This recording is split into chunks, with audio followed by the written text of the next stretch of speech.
Kung anong ginawa mo sa mundo, yun ang kahihinatnan mo. O, meron pa akong isa. Meron pang isang nag-iiyak ngayon. O, eto, pasok. I would not allow the Chinese government to call me monkey. Ayaw doon yung tawagin siyang unggoy. Ano gusto mo itawag sa'yo? Santo Niño? Pugi ka? O, tsaka, ikaw na tinawag na unggoy, kami hindi. Ayan ang sinasabi ko sa iyo eh. Di ba? Ito ganito rin to yung nangyari kay Mima Alicia, pero ibang ano lang to, ibang level lang to. Ito si Tariela for the longest time kinakana nito ng kinakana yung China, kung ano-ano din ang pinagsasabi nito sa China. Meron man siguro siyang basihan, meron siyang pinaguhugutan, kanya yun. Hindi ko alam kung tagapagmana yata ng South China Sea to eh. Kaya sobrang talagang dinedikit niya yung buhay niya sa South China Sea. Wala bang lupain na sarili to? Bakit grabe kung paglaban niya yung South China Sea. Sigurado ko yung bahay na tinitirikan nito kung kanya yan, grabe paglalaban niya yan hanggang kamatayan talaga. Atin man yung South China Sea, sa West Philippine Sea, atin yan. Kung ano man ang ginagawa ng China sa atin dyan, hindi natin gusto yan. Pero hindi enough. Na yung nangyayari dyan is gamitin natin at araw-araw nating araw-araw nating awayin ng China at sirain yung pwede naman nating maging benepisyo sa kanila. Kasi pwede naman na mayroon tayong conflict dito, but we can be friends in other things. Maybe may conflict tayo sa parang magkaibigan yan. Ako, tsaka yung kaibigan ko. Hindi man kami parehas na LeBron fan. Ayan, Lakers for life. Pero hindi na Lakers si LeBron eh. Okay lang, Lakers pa din. Anyway, si LeBron, ako, sobrang maka-LeBron ako. Yung kaibigan ko, maka-Kobe yun. Pero hindi naman, nagtatalo kaming dalawa kung sinong mas magaling kay Kobe at saka kay LeBron. Yung kaibigan ko naman, Jordan yun. Pagpasok nun, sasabihin, kayong dalawa kayo. Ikaw LeBron, ikaw Kobe, magsilayas kayo, nandito na ako. Ganon kami magkakaibigan. Magkakaibigan pa rin kami. Pero hindi kami nagkakatugma sa opinion patungkol dun sa mga bagay na yun. Sa akin, ang pinakamagaling si LeBron. Sa kanya, si Kobe. Sa kanya, si Michael Jordan. Pero hindi para siraan ko siya sa lahat ng bagay. Sasabihin ko dun sa kapitbahay namin, alam mo si yung kaibigan kong may kay Kobe? Ang nun, ano yun? Laging nakakaigit yun. Yung isa naman, puta, hindi nagsisipilyo yun. Lagi niyang sinasabi, ang baho. Gusto kong sabihin sa kanya, tanga, malapit yung ilong mo sa bibig mo. Kaya naamoy mo, hininga mo yun. Hindi ko sila ginagano. Pwede naman na magkagalit tayo dito sa bagay na to, pero pagdating sa ibang bagay, magkakaibigan tayo. Hindi ba? Pwede naman na ganun eh. Pag-awayin natin yung South China Sea, ipagtanggol mo na ipagtanggol yung South China Sea, pero yung i-demonize mo yung leader nila, para lang ma-prove yung point mo, yung pagiging makabayan mo, i-demonize mo yung leader nila. Gagawan mo ng caricature at sasabihin mo, ganito siya, kahit di mo pa naman siya nakakausap. Ganyan din yung ginawa ni Angel Locsin kay Pastor Apollo Kibuloy. Sinasabi niya si Pastor Apollo Kibuloy, kulto, ganito, ganyan. Hindi niya pa naman nakakausap si Pastor Kibuloy. Hindi niya pa naman naririnig kung bakit yung gano'n ang paniniwala nila. Yung doktrina ng kanilang simbahan, hindi naman niya ni-research. Hindi man niya kinumpara sa doktrina ng simbahan nila. Hindi ba? Tapos nagsasalita na siya ng gano'n. So, pangit yun, mali yun. Pwede naman na, katulad yan, pwede naman kayo mag-coexist eh. May simbahan ka, may simbahan ako. Ako nga, katoliko ako eh. Kaibigan ko yung mga taga-Kingdom of Jesus Christ na yan eh. But, inaano ba nila? Ini-impose ba nila sa akin yung belief nila? Ini-impose ko ba yung belief ko sa kanila? Sa ganitong sa ganitong usapin, spiritual at paniniwala, yan? Kanya-kanya ng faith yan. Kaya nga ang daming denominasyon dito sa atin sa Pilipinas eh. Dahil, nagre-respetuhan tayo dyan. Hindi mo pwedeng sabihin that my religion is superior than your religion. Pwede mong sabihin yun sa mga, miyembro mo. Pero hindi mo yung pwedeng sabihin pwedeng sabihin sa akin.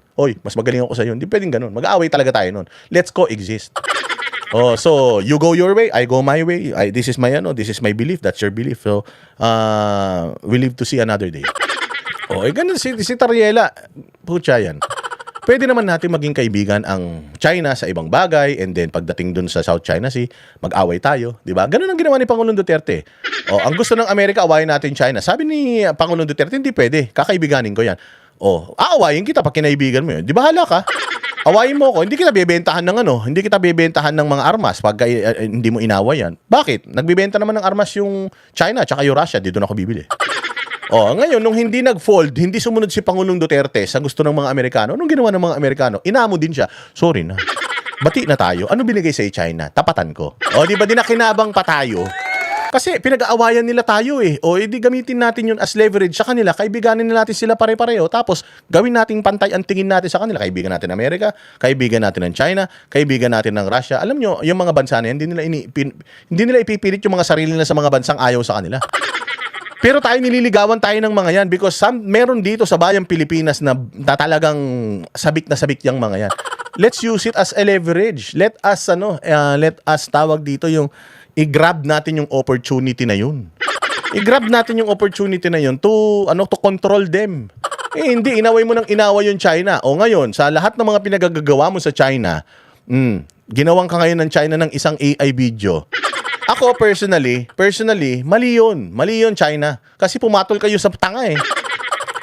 Maliit na tao man lang yan, and Tariela does not represent the whole Philippines. Sana man lang yung ginawa ninyong AI, kamukha man yun ni Kiko Pangilinan. Nilagyan nyo ng nameplate, name tag na Tariela.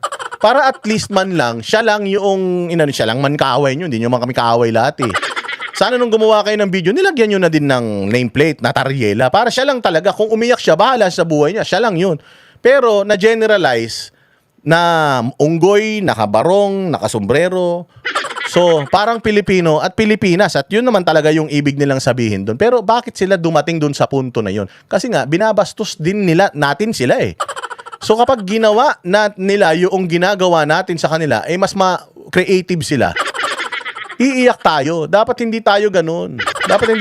Kung maangas kang umatake, dapat pag inatake ka, ka rin, kaya mo tumanggap ng mga blow. Ganyan sa boxing, hindi naman pwedeng isa lang ang pwede sumuntok. Lalaban talaga yan. Tinan mo, umiiyak na ito si Tariela. Doon sa video lang, paano kung missile na yan? Sa video lang na yan, umiiyak ka na, Tariela, paano kung yung missile yung ipadala nila dito? Paano na? Pati kami nadamay sa katarantaduhan mo eh. Hindi naman namin gustong awayin ng China eh.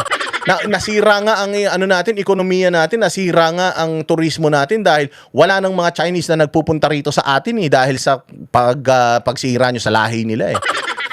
So dyan pa lang umiiyak ka na, sa water cannon pa lang umiiyak ka na. Paano kung they took it to the next level? And they will take it to the next level and padalan tayo ng mga Scud missile dito. Putang ina, ano magagawa ng iyak mo? So ayaw mong pumayag na tawagin ka nilang unggoy, pero kung ano-ano ang tawag mo sa kanila. Ching-chang. O ano-ano. Walang iyak ka. Di ba? Ngayon, umiiyak ka, pati kami idadamay mo, hingi ka ng saklolo sa amin. Away mo lang yan eh. Wag tayong pumayag ng mga Pilipino na ganito. Gago! Hindi ka namin spokesperson. Tangina ka.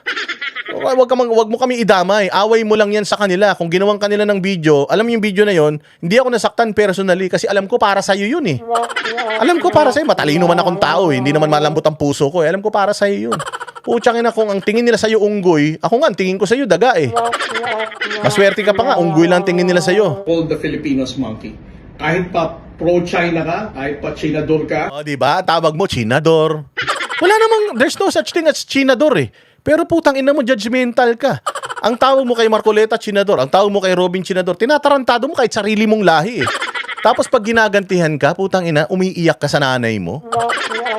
Kung ako nanay mo, susungal-ngalin kalaga kita eh. Walang hiya ka, pati kami dinamay mo pa eh. So ini-steer mo yung aming emotions para samahan ka namin sa laban mo, ulul. Mag-isa ka magpunta. Kung galit ka sa China, pumunta ka ng Chinese embassy, ihiam mo yung dingding nila. Gawin mo lahat ng gusto mo para ipakita mo yung galit mo. Pero nung tinawag ng China na unggoy ang Pilipino, ikaw din yung una ko naisip eh. Hindi ako na-offend. I know that what they did was wrong. I mean, what they did is wrong. I know na hindi diplomatic yon. I know na offensive yon. But I also know where they're coming from. And pag binalikan mo, itong mga pinagagawa nitong ulul na ito, it's turning out to be, nadadamay tayo dahil dito sa gagong to. Nadadamay tayo na nagiging unggoy tayo dahil sa ulul na ito. Ang ina, kung ano-ano kasing pinaggagawa. Ewan ko kung anong kinikita mo dyan sa pinaggagawa mo dyan. Hindi, pinagtatagal ko lang naman West Philippines. Gago, di gusto mo doon ka tumira. Tayo ka ng bahay mo ron. Masyado mo palang gusto yung lugar na yun. Tayo ka naman, hindi naman sa pinamimigay namin yan. Alam ko atin yan. At galit din ako sa pangginagawa ng mga Chinese, sa mga mangingisda natin yan. Oo. Tama lang na i-assert natin yung ating karapatan dyan. But for you to result doon sa mga pinaggagawa mo, hindi naman ginawa yan ng mga dating mga nagtatanggol dyan sa South China Sea na yan. Kahit pa ang inclination mo is towards the People's Republic of China, ang pagbibihis ng unggoy ng bagong Tagalog at mayroong native hat na meron tayo at pagpapakita na yung unggoy magaling kumanta ng karaoke. Magaling man tayo talagang kumanta. Oo, hindi man tayo tatawagin unggoy, maayos man sa ano, gusto mo zebra? Sabihin mo lang, kung ginawa nilang zebra yun, magagalit ka pa rin sigurado. Kasi galing sa China yun eh. Kung ginawa ng China na hindi unggoy yun, ginawa niyang buhaya. Dahil mga magnanakaw tayo rito sa Pilipinas. Oh, happy ka na ba nun? O, halimbawa, wag na lang, gawin niyang rabbit.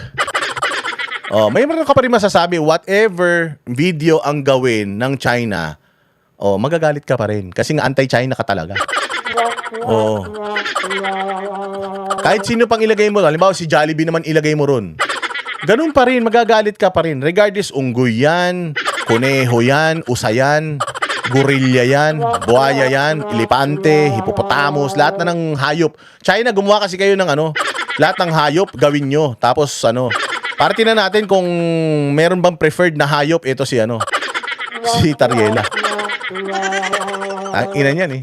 Ang gulo mo kasi, pati kami nadamay pa dahil sa'yo eh. Obviously, ang pinag-uusapan dito is yung lahi natin bilang Pilipino. Lahi mo lang, lahi mong pangit. So, parehas lang ang sitwasyon nito ni Tariela at saka nitong Mima Alicia.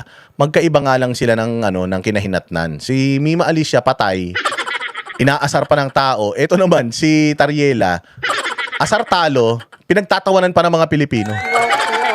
Same old, same old. Yun lang yun. Pasensya na. Wala. Kami ang boses ng masa, hindi natatakot. Katotohanan lang, di kami nalulunod. Walang bahid ng sismis, lahat ay totoo. Kahit sino ka pa, pag mali ka babanatan ka. Walang pinipili kulay, wala kaming kinikilingan. Basta para sa bayan, kami lalaban. Pag tama palakpakan, pag mali banatan. Di matitinag, di matatakot, para sa bayan tuloy ang sigaw. Sa harap ng kamera, walang halong takot. Mga baluktot, lahat kayo'y tutumba. Ang hustisya at totoo, yun lang ang mahalaga. Kahit sinong harang, di kami matitinag. Walang pinipiling kulay, wala kaming kinikilingan. Basta para sa bayan, kami lalaban. Pag tama palakpakan, pag mali banatan. Di matitinag, di matatakot, para sa bayan tuloy ang sigaw. Kung nasa tama ka, ikaw ay aming kasama. Pero pag mali ka, handa ka na bang mabasag? Banateros kami, walang inuunan. Dahil bayan muna, bago ang sarili.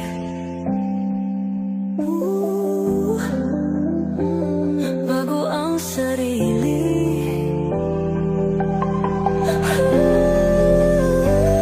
Pag tama palakpakan, pag mali banatan. Banateros ang sigaw, katotohanan ang laban.